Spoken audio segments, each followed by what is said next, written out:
Welcome to Savage Tales Animal Encounters, where we delve into the most shocking and terrifying stories of human-animal interactions. Today's story is both heartbreaking and chilling.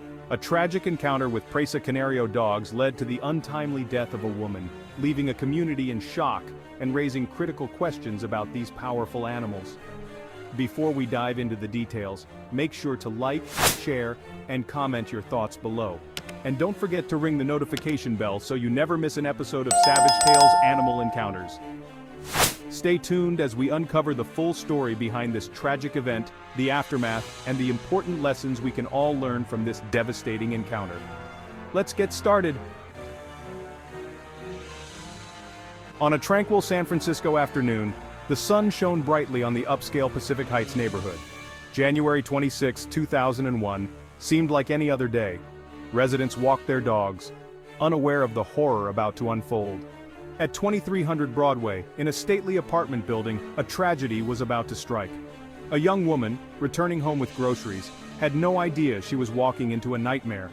Diane Whipple, a vibrant lacrosse coach, approached her apartment door, her arms laden with bags.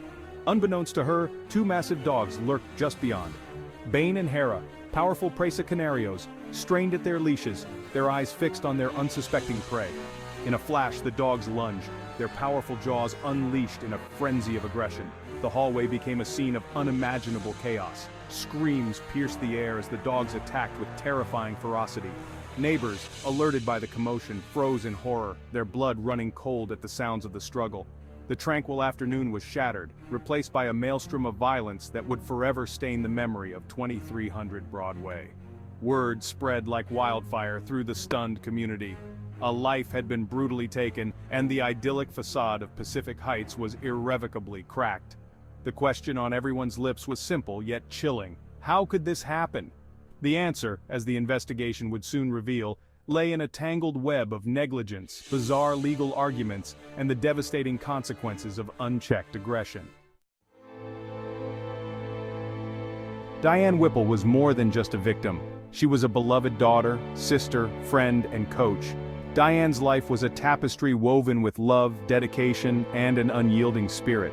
Her family was her anchor, providing her with the support and encouragement she needed to pursue her dreams. A graduate of Pennsylvania State University, she excelled in both academics and athletics. Her time at the university was marked by numerous achievements, both on and off the field. She was not just a student, she was a leader, a mentor, and a role model for her peers. Her passion for lacrosse led her to the West Coast, where she became a respected coach at St. Mary's College in Moraga. Diane's journey to the West Coast was driven by her desire to share her love for the sport with others. She believed in the power of sports to transform lives and was committed to helping her players reach their full potential. Her infectious enthusiasm and dedication to her players earned her admiration and love from all who knew her. Diane's coaching style was unique. She combined rigorous training with genuine care for her players' well-being. She was more than a coach. She was a mentor, a confidant, and a friend.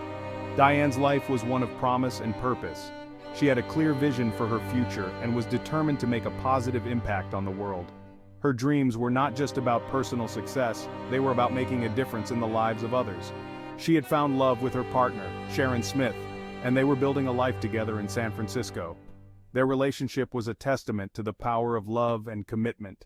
Together they navigated the challenges of life, supporting each other through thick and thin. She was a familiar face in her Pacific Heights neighborhood, known for her warm smile and friendly demeanor.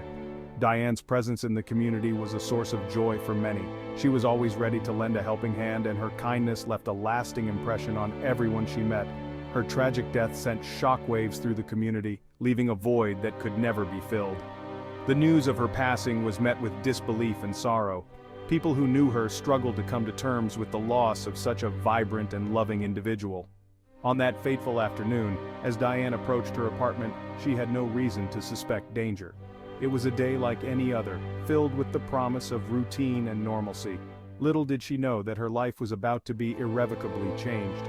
She had encountered the dogs before, their imposing size a source of unease. Despite their intimidating presence, Diane had always managed to keep her composure. She believed in facing her fears head-on, never letting them dictate her actions.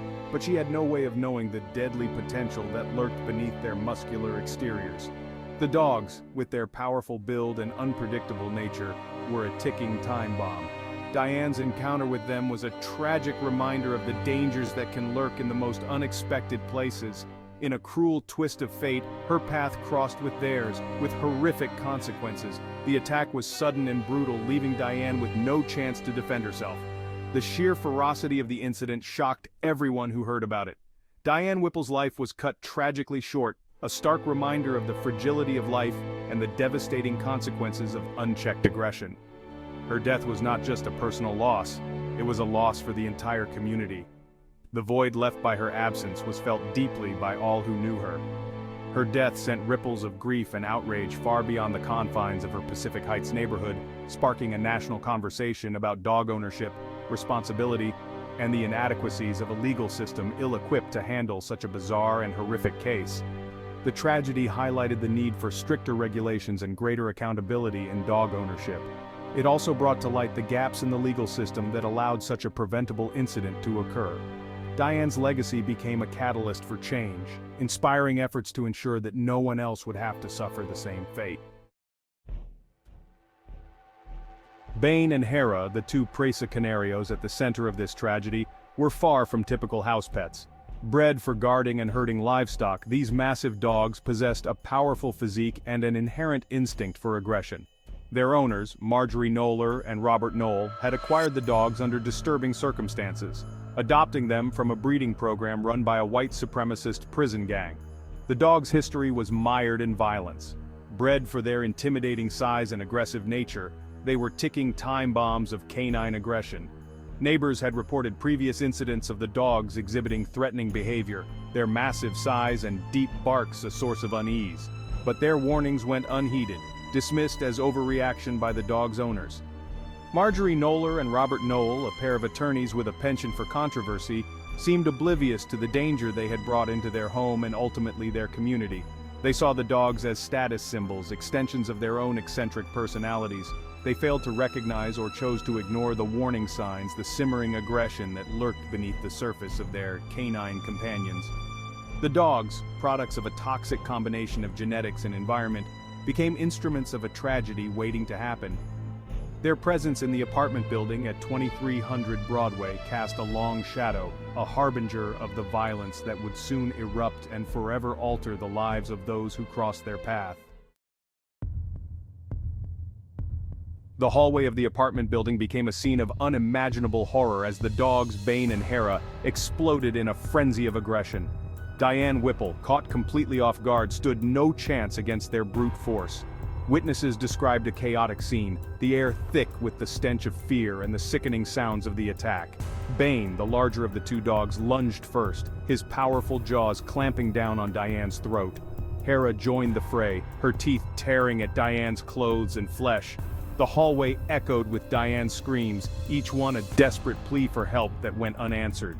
Neighbors, paralyzed by fear, listened helplessly from behind their apartment doors, the sounds of the struggle seared into their memories. Marjorie Knoller, struggling to control her raging dogs, became an unwitting participant in the horrific scene. Her attempts to restrain the animals were futile, their combined weight and ferocity overwhelming her. The attack continued for what seemed like an eternity, a gruesome dance of death that only ended when the dogs finally relented, leaving Diane's mangled body lying lifeless on the blood-soaked carpet. The hallway, once a place of mundane comings and goings, was transformed into a macabre tableau. Blood stained the walls, a gruesome testament to the savagery that had unfolded. The air hung heavy with the metallic scent of blood and the lingering terror of the attack. By the time police arrived, there was little that could be done for her. The dog's powerful jaws had punctured her trachea and left almost 80 bite marks on her body.